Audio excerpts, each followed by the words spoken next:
Sa kuhang ito ng CCTV alas 2:43 ng hapon, makikita ang pagbagtas sa F. Manalo Street ng isang marung SUV. Maya-maya pa, may sumunod ng dalawang motorsiklo na pumuwesto sa magkabilang gilid ng sasakyan.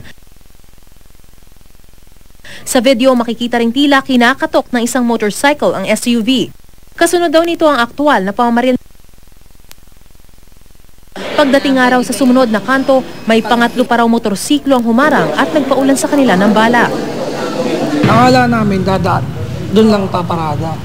Ngayon bumaba siya, pinahinto kami.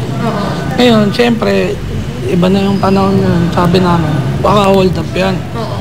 Inandar ngayon ng kapatid ko.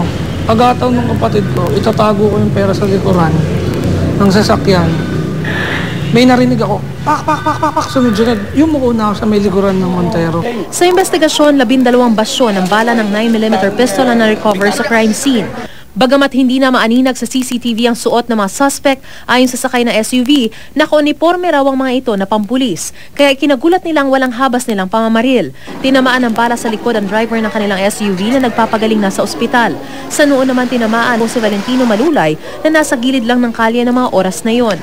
Wala akong tigil yung pagbabaril. Baril ng baril, parang galit na galit.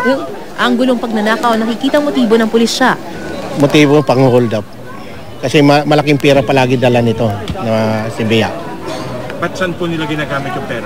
Siya nagpapautang dito sa mga natatalo, mga kaibigan nila na natatalo. Natatalo sa sabong. Sa financial? Siyang financial.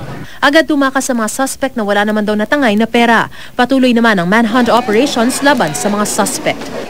Mariz Umali, GMA News.